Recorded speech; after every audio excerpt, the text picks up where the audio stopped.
Today I'm showing you how I made crunchy chin chin from scratch.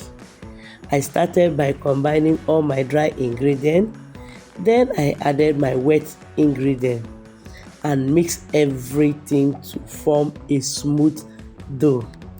If today is your first time coming across my video, please do well to like, share, comment and subscribe to BT Culinary Academy for more videos, more tips and more recipe tutorials like this. Next, I transferred the dough into my floored surface. Knead it properly, then roll out evenly. After that, I cut into my desired shapes. Now it's time to fry. I carefully fry the chin chin until it turns golden brown and crispy.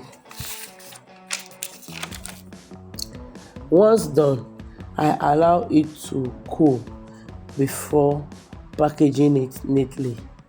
And that's how you get perfectly crunchy chin chin ready for sale, enjoyment, snack, etc. etc.